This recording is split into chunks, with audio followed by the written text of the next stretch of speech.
Halo guys, welcome back to my YouTube channel.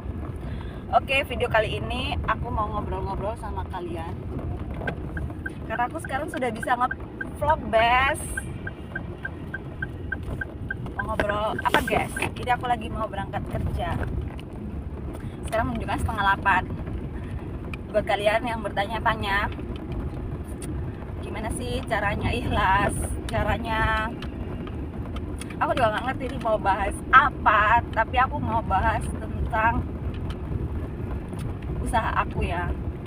Banyak orang yang selalu bilang enak ya jadi kamu, mungkin kalian juga ngalamin hal yang sama kan, enak ya jadi kamu gitu ya. Kita alhamdulillah, kita syukurin aja, alhamdulillah. Tapi kan setiap pencapaian seseorang itu kan kita nggak pernah tahu apa yang sudah dia lewati dalam hidupnya gitu kan, apa yang sudah Tuhan kasih dalam menjalani cobaan hidupnya gitu. Dan aku menjalani semua hidup itu aku ikhlas, dalam artian ya bukan ikhlas yang kayak orang yang nggak bertanya-tanya. Kan kadang kita kayak bertanya-tanya kenapa aku gitu, kenapa saya, tapi abis itu aku ikhlas. Oh iya, mungkin kayak habis kesusahan. Dan aku percaya sekali kalau semisal habis kesusahan itu bakalan ada kebahagiaan. Dan aku kadang kayak ngerasa kebahagiaan seperti apa lagi yang akan Tuhan kasih ke aku gitu kalau habis melewati cobaan. Tapi mungkin kayak satu persatu keinginanku terwujud, kayak alhamdulillah gitu kan. Terus buat kalian yang, aku sekarang udah umur 28 tahun ini, habis ini aku umur 29. Dan aku dari Sumeneb ya, Madura. Kalian ngerti sendiri kan kalau Madura itu kalau umur segitu belum nikah mungkin udah jadi pertanyaan kayak kenapa gitu kan. Tapi aku nggak pernah menjadikan hal itu sebagai satu hal yang kayak membebani hidupku, kayak aku bertanya-tanya kapan. Ya mungkin kita kayak mungkin aku cuma penasaran kayak kapan ya ketemu jodohnya, itu aja sih. Kalau buat kayak kok belum nikah gini, enggak sih, karena aku santai banget. Dalam artian apa, karena aku selalu melihat ya kalau misalnya kita menikah dengan orang yang tepat gitu kan, kita bakal merasakan nikmat, kayak kita dijaga, diperjuangkan, pokoknya semacam itulah. Tapi kalau kita menikah dengan orang yang salah, guys, jangankan itu, guys, kita bakalan batin. Ya doain aja semoga aku ketemu jodohnya yang terbaik menurut Allah. Karena kadang yang terbaik menurut kita itu kadang belum tentu terbaik menurut Allah gitu. Terus kadang Tuhan itu ngasih seseorang dalam kehidupan kita itu kadang hanya sekadar buat ujian, kayak kamu bisa nggak sih gitu melewati hal ini gitu. Kalau misalnya kamu bisa melewati hal ini, kamu bakalan berhasil. Tapi kalau enggak, ya wes, ulang dari nol gitu kan. Ya nggak masalah sih kalau aku, guys. Aku pokoknya doanya itu semoga dapat suami yang baik, dalam artian ya memang semua orang itu baik ya, tapi kan baiknya itu dalam artian dia tidak patriarki, yang kedua dia bisa membela kita di depan keluarganya dia, yang ketiga dia bisa setia selalu menjaga hubungan, dalam artian sejauh apapun kita berkelana ya semoga dia tetap setia, gitu aja sih kalau aku. Terus kalau masalah rezeki ya nggak munafik ya, yang pastinya kita ya berjuang bareng-bareng itu kan lebih seru daripada kita jomplang sebelah. Tapi kalau dapat orang kaya juga nggak apa-apa sih. Terus yang mertuanya sayang banget sama aku gitu loh, kan kalian ngerti sendiri kalau orang Madura ya, kalau udah mertuanya sayang itu pasti dibeliin emas, dibeliin rumah, kayak misalnya dibangunin rumah. Ya semoga aja dapat yang seperti itu, amin. Tapi ya yang terbaik aja lah menurut Allah. Terus buat kalian yang kayak sering dijudge sebelah mata gitu kan, bukan dijudge sih, kayak lebih ditarik kesimpulan bahwasanya perempuan yang belum menikah, terus perempuan yang terlalu mandiri, terus perempuan yang terlalu pemilih, itu nggak bakalan kayak ya itu alasannya kenapa kayak kamu kok nggak nikah. Tapi aku nggak percaya hal itu. Aku percaya bahwasanya waktu yang akan menjawab semuanya, anjay. Karena meskipun aku pemilih, meskipun aku nggak pemilih, kalaupun memang Tuhan bilang bukan saatnya, ya nggak akan terjadi gitu kan. Dan jujur aku belum pernah pacaran sama sekali. Jujur ya, aku belum pernah pacaran sama sekali. Karena pas waktu dulu sebelum lulus kuliah itu orang tua aku nggak ngizinin pacaran, karena ya takut anaknya rusak kan. Karena mereka membiayai aku buat menerima pendidikan, kayak kuliah itu kan butuh modal ya. Terus kalau semisal nauzubillah tiba-tiba anaknya rusak tengah jalan, itu kan suatu hal yang sangat tidak diinginkan orang tua. Makanya aku nggak dibolehin pacaran. Udahlah, aku tidak pacaran beneran, sampai pada akhirnya sekarang itu kayak sudah terlalu nyaman buat sendiri. Apalagi kita sudah tidak ada di titik yang menggebu-gebu karena cinta. Kalau masih zamannya remaja itu kan mungkin mereka menggebu-gebu menggebu-gebu ya, karena makanya aku mau ngasih saran ke kalian yang mau menikahlah di saat rasa cinta kalian sama pasangan kalian itu masih menggebu-gebu. Jadi kayak pengen nikah gitu, karena kalau kalian sudah melewati tahap yang kayak aku nih ya, kan aku udah santai, kayak mungkin awalnya pengen nikah tapi habis itu kayak ya wes lah santai gitu. Nah kayak sekarang itu ya wes biasa gitu, kalau ada ya, kalau aku tipe kalau orang yang aku harus jatuh hati duluan sama seseorang itu, kalau enggak ya aku nggak akan bisa nyaman gitu kan. Makanya aku nggak pernah mau menyalahkan, misal aku senang sama seseorang ternyata seseorang itu nggak senang sama aku nggak akan pernah menyalahkan hal itu, karena aku juga seperti itu gitu. Kalau aku nggak nyaman, aku nggak suka sama orang, ya mau orang itu sayang sama aku ya aku kayak biasa aja gitu. Makanya kayak aku percaya kalau misalnya ya wes nggak masalah gitu kan. Terus habis itu kalau misal aku kan nggak pernah pacaran sama sekali, terus tiba-tiba sekarang ada di usia sekarang ini keluarga kayak nanya, lu mana aku nggak pernah bawa cowok ke rumah, lah cowok sopo sing sampai tak gowo ya kan, masa cowoknya siapa yang mau tak bawa, sedangkan aku sendiri kayak ya udah lama gitu sendiri, dan semakin kesini ya semakin susah aja buat buka hati gitu. Terus kalau misal ada orang yang datang dalam kehidupanku dan dia nggak ada sepatah kata buat kayak aku ada niatan baik sama kamu, nggak ada kayak gitu, atau nggak aku pengen ngejalin hubungan serius karena kita udah usianya sekian gitu kan, kalau nggak ada kata-kata kayak gitu ya aku menganggap dia hanya datang buat ya wes penasaran aja gitu loh. Oh ini karena aku itu tipe kalau orang yang takut, paham nggak sih? Bukan takut apa, takut gini loh, misal aku dideketin orang, kita nggak munafik lah, cowok itu memang, aku pernah cerita sama temen cowokku, terus dia bilang gini, ya kan cowok itu memang dia hanya untuk memilih, ya siap-siap aja kalau ceweknya itu nggak terpilih. Aku ngono, ya nggak masalah aku nggak terpilih, jadi apa pilihan hidupku bukan hanya untuk dijadikan sebuah pilihan ya, tak jawab gitu, tolong. Terus gini lah, cewek juga berhak menolak nggak sih? Terus cewek kayak punya hak buat, ya aku nggak mau meskipun kamu milih aku, kalau aku nggak mau bisa apa ya, enggak lah, nggak gitu kan sebenarnya. Yang bener itu ya memang selesain satu-satu, kan emang cowok kayak gitu gak sih guys?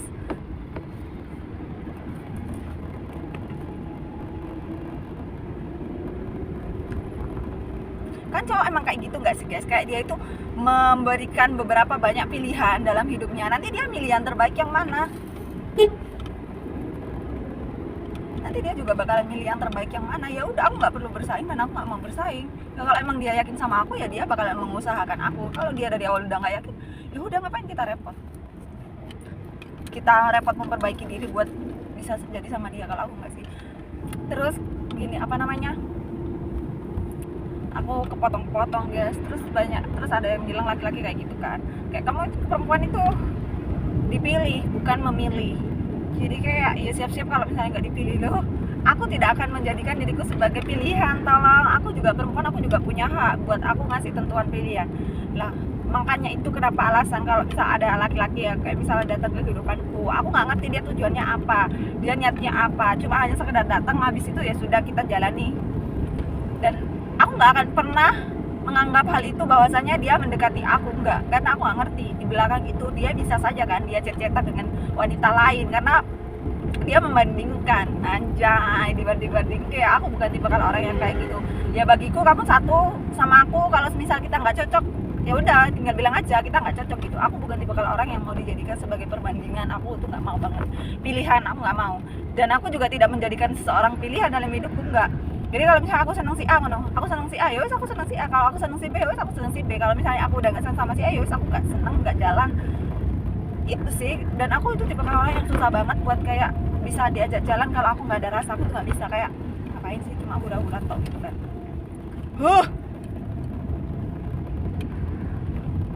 Muncul jiwa-jiwa emosiku. Jadi gitu sih, ya wis gak masalah sih kalaupun aku dijadikan pilihan, ya tinggal dijawab aja atau gini ya, semoga pilihannya dia yang terbaik. Anjay, oh iya, yang terbaik, sama-sama nggak tahu lah yang terbaik yang mana, ya kita jalan aja gitu. Itu kenapa aku kayak nggak pernah mau berlebihan kalau misalnya deket sama orang, karena aku tipe kalau orang juga setia. Terus kalau aku sayang sama satu orang, ya wis satu orang itu aja, aku nggak akan ke lain hati gitu kan. Spek setia disuruh itu sama spek misalnya dalam artian ya semua laki-laki itu baik, tapi bagaimana dia memperlakukan perempuannya, yang kedua bagaimana caranya dia menjaga yang namanya kesetiaan. Kan kita nggak tahu laki-laki itu dia setia apa enggak. Ya nggak ada salahnya juga kalau misalnya dalam tahap penjajakan dia Rene Rono, tapi aku jangan dijadikan Rene Ronomu ya, aku gitu sih, anjay. Terus hal lucu apa sih yang pernah kalian lakuin pas kalian keluar bareng laki-laki terus hal lucu apa yang laki-laki itu pernah kayak ngasih kesan gitu loh ke kalian. Aku pernah, teman-teman, mau cerita doang sih, pernah makan sama teman-teman ya, sama teman-temanku, ada teman cowokku, ada aku gitu kan. Ya wes kita makan biasa sih gitu kan. Cuma pada satu titik kan aku emang ya bukan kelemahan sih ya, memang udah aku kalau makan lama gitu loh, kalau masakannya nggak enak aku makan lama. Terus aku pesan lah masakannya tuh nggak enak, lama. Habis itu temenku yang satunya udah bilang ayo pulang kan. Terus yang cowok itu juga bilang ayo kan. Terus aku bilang toh, saya tahu aku lo gorong teh, terus mana-mana ya biasa lah ya, awak ngesui ngono kan. Ya, ngesui terus ya lo saya jam piro ngono kan. Loh, ya gak ngono rek, ngene perjalanan jauh ngono kan. Oh ya wis lah, ya wis gak apa-apa di si ano lek misalnya memang kesusu ngono kan. Aku jawabnya ngono. Ya ancen gak salah ide juga sih, kan salahku juga aku bilang kayak gitu. Ya enggak apa-apa, duluan aja kalau emang kesusu ngono kan. Temen aja duluan. Aku tinggal aja. Iya. Tinggal aku sendiri ya, sepak lagi makan. Apa sih? Aku mau ngelanjutin videoku yang seminggu yang lalu. Itu belum ada closingnya guys, jadi aku harus closing video ini. Jadi sebelum aku closing aku mau bahas apa lagi ya. Ya udah sih itu aja. Kalau menurutku jadilah perempuan yang selalu punya hati yang baik, yang bersih. Terus jadilah perempuan yang bisa bertanggung jawab dengan diri sendiri. Karena ya memang nggak apa-apa kita bergantung sama lelaki, nggak apa-apa, karena kita juga pasti butuh seorang lelaki gitu kan, buat saling menjaga, saling melindungi. Tapi jangan 100% bergantung, karena kan kita tidak tahu ya sampai kapan kita akan selalu bersama dengan suami gitu kan. Ya semoga hingga maut memisahkan, amin. Apa kalau semisal kalian diabaikan hanya karena sebuah rasa sama seorang laki-laki, ya udah nggak usah terlalu kayak yang menangisi semua itu, karena everything will be okay gitu. Selagi memang kalian sehat, badan kalian sehat, ya udah percaya diri aja kali, nanti juga diketemukan sama pangeran yang tidak bersayap aja. Kalau aku sih gitu. Apa sih belakang ini klakson nyali pol iso tolong klakson karena kita pelan ya, kalau mau ngebut toh males banget. Terus kalau ada yang bilang lagi ya, kayak misal kita jadi perempuan jangan terlalu independen gitu, nanti ada lelaki yang takut mendekati. Kalau aku sih nggak pernah ngerasa kayak gitu ya. Ya udah, kalau misalnya memang lelakinya itu tidak berani mendekati kita, bukan berarti karena kita terlalu independen, no. It's because ya karena dia lelakinya yang bermasalah kali ya, karena dia ngerasa insecure sama dirinya sendiri, nggak pede sama dirinya sendiri. Ya that's the reason gitu, bukan karena kita yang salah, bukan. Kalau aku terlalu menyayangi diriku ya, jadi aku nggak mau diriku itu kayak berubah hanya karena sebuah laki-laki, no. Kecuali laki-laki itu udah jadi suamiku, kelak udah menafkahi aku secara lahir batin, baru aku bakalan tunduk istilahnya. Kalau belum, hanya sekedar PDKT, hanya sekedar pacar, no, this is my life. Aku masih berjuang dengan diriku sendiri, ya kan gitu kan. Terus kalau ada yang bilang gini lagi, aku nanti dilihatin orang di belakang mobil, ngapain ya itu orang ngomong-ngomong deh, ngevlog anjir. Oke, buat teman-teman semuanya, terima kasih banyak yang udah nontonin YouTube aku, terus yang udah stay tune selalu di YouTube channel aku. Jangan lupa di subscribe, terus di like, terus di share, terus di komen. Kira-kira aku pengen buat konten apa ya? Kayak udah bingung gitu loh, mau bikin konten apa ya, nanya ini gitu teman-teman. Jadi ya cukup sekian. Bye bye. Assalamualaikum warahmatullahi wabarakatuh teman-teman semuanya.